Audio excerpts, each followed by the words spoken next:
If I'm trying to get someone into death, Spirit Crusher is probably the one that would ease them into it. Assuming this person isn't already a death metal fan. Spirit Crusher does have a sense of unity amongst the genres. It's a very simple song. The lyrics are pretty meaningful, I would say. Spiritual, if I dare to use that word. And the riffing is pretty simple compared to death metal standards. But it's also, man, it just fucking grooves. It really does.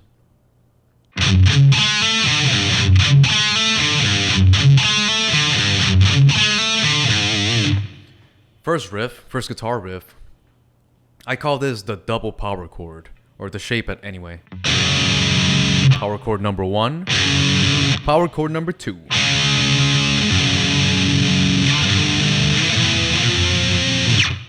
Now in this album, Sun Perseverance, this shape is ubiquitous. It's everywhere. It's all over the place. So keep that in mind, especially during this song. You're going to find this shape everywhere.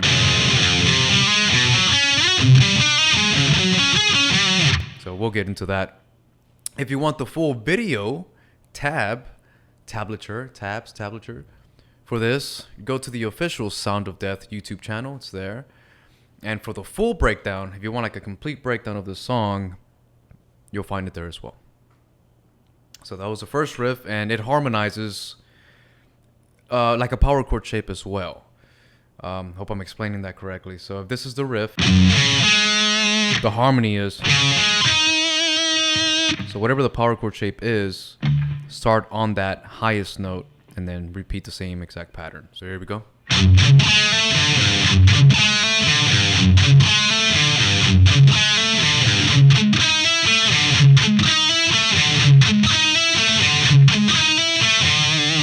Now the way I play this riff, I play it wrong for the most part. What I think Chuck does, and I'm pretty sure he does this, is when he gets to the third note, he doesn't just slide to the next one. He hits that note again and does a fast slide. So it's like,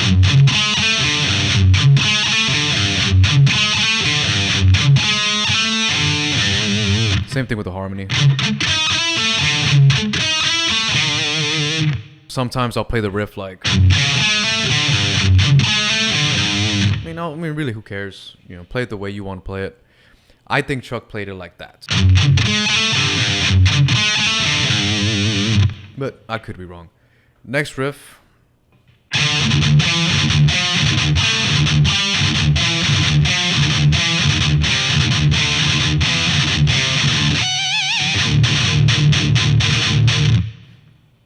Again, another, dare I say, simple riff, but goddamn, it grooves, doesn't it? So this riff right here, when a riff is that simple, you can't fuck it up. You know what I mean? I mean, it happens, but many times I'll play this riff like this.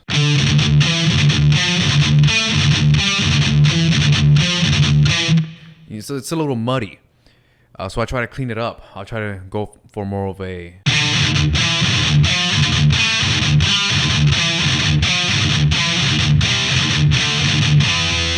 So what I'm doing here is I'm using my index finger to mute the note below it. To mute the D, the open D.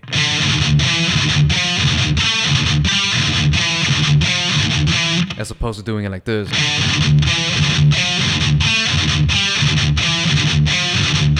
I don't know, that little bit of mud, it bothers me when I do that, so I try to make sure I don't do that at all.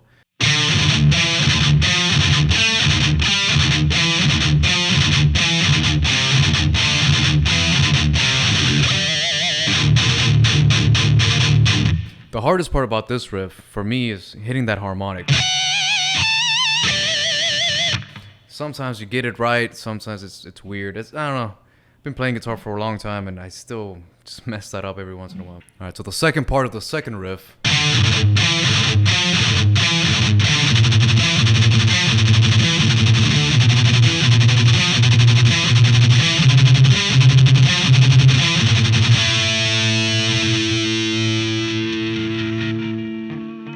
Now that part right there, I'm not sure if that's the right note. It could just be, or one guitar could be doing the low chord and the other could be doing the high one. But it sounds to me like it's that.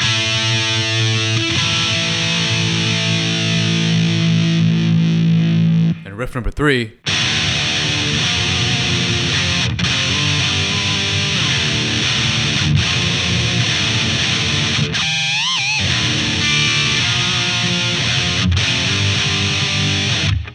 Because it's, mostly chords, it's simple, it's easy to just go.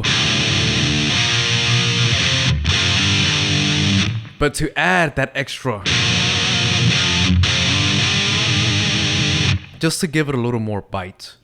Now when a riff is that simple, you can do more with it, like physically. So, obviously if something is really technical, you kind of just have to stand there and make sure you hit every note.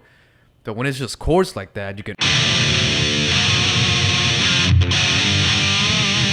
That riff right there is very primal to me. Like, I think of just cavemen bashing rocks against other rocks or whatever. Terrible analogy. But I see a lot of energy in that riff.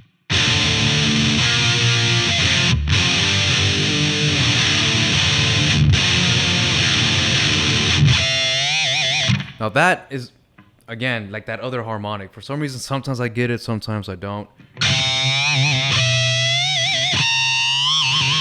You just gotta find it. When you hit that note, you're probably gonna have a good day. If you don't, then you're kind of screwed. Riff number 4. Again, remember, like the intro, the double power chord pattern. But now it starts on the 3rd fret.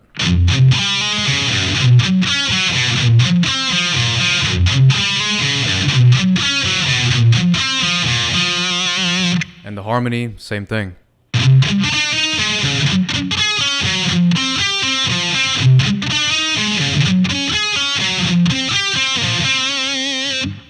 And then it goes immediately into, what is this, the 5th riff? Yeah.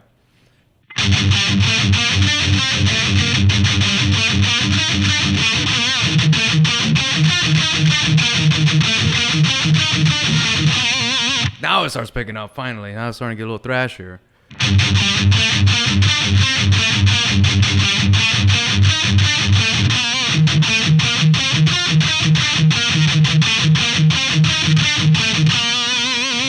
And the continuation of that riff.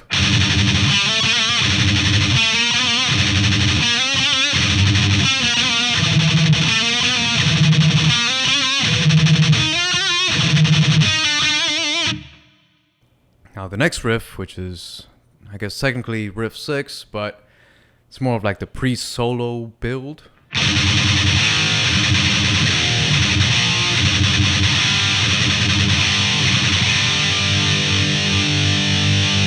And out to the good part. Now, this solo isn't perfect. Use this as a guide. I went through it meticulously. I went through the videos. I went through almost every tab, maybe every tab I could find. And I paid attention. I tried to find where things line up. This is the best I could get it. I could always do version 2 later, fix some things up, but maybe you can help me out as well. So the way this riff starts, the way the solo starts, I think it starts like this.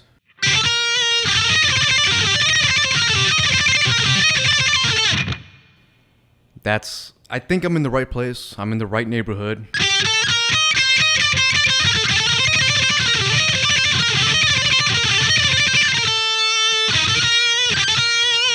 And, that pattern is so commonly found through all of Death's songs. But the way they do it here.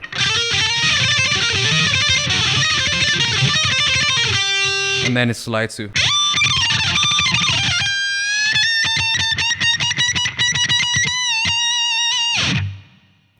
That right there too, I always have a hard time finding the exact same way that they play it. Even live, when you listen to their music live, they don't even play it that way, like the album exactly. It could be one of those things that we're just winging it during the performance. Or I don't know, maybe I'm talking out of my ass.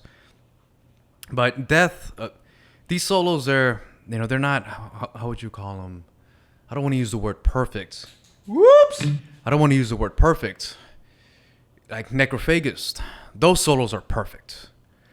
You know, but this Death is to me a little more, depending on the guitar player too. Like Bobby Colibri, whatever his name is, he's like perfect. He hits, you know, the perfect notes. And I'm not saying Chuck doesn't do that, but Chuck is more of like a Slayer guitarist.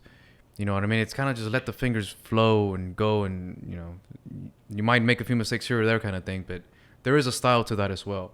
So that's what I hear in this solo, especially the beginning.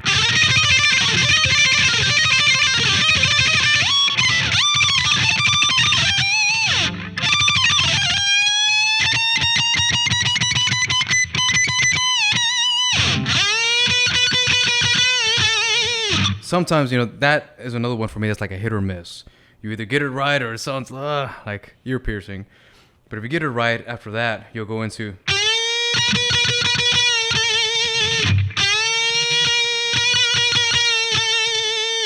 which is basically... and then...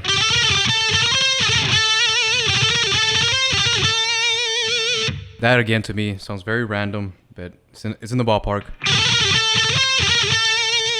And then...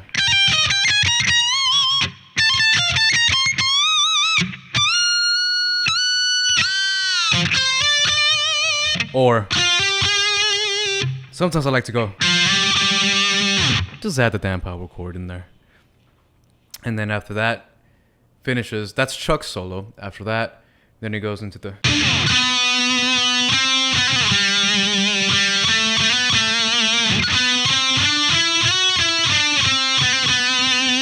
I like to keep it all in one string.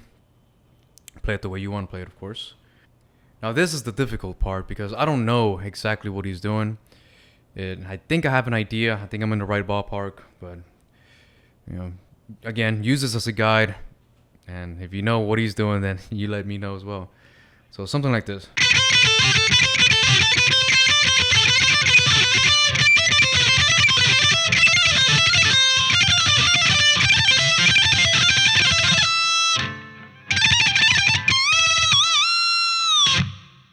Told you it's random. In the context of the song,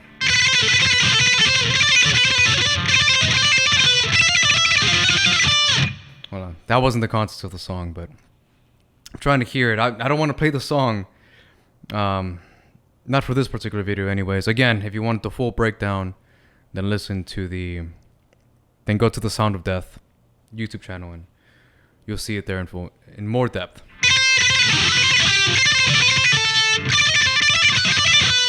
So what I think he's doing is this is the scale.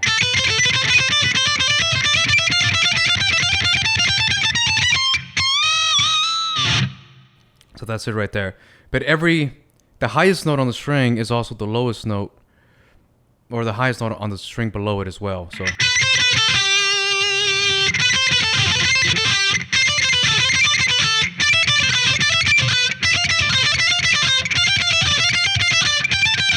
now, I'm repeating the patterns longer than they should, but just to give you an idea of where the fingers lie.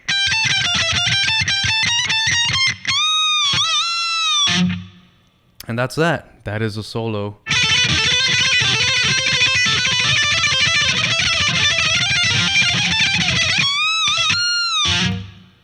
All that right there was BS. That's all it was. And after that, we got one more riff.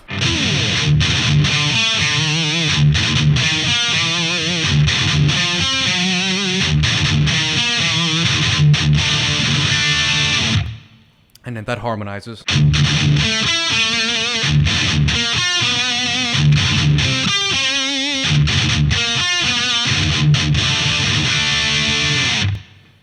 And that's that. That is it. Again, go to the official Sound of Death YouTube channel if you want to get the full video tabs and a deeper breakdown of the song. You know what to do. Thank you for watching. Happy birthday, Chuck.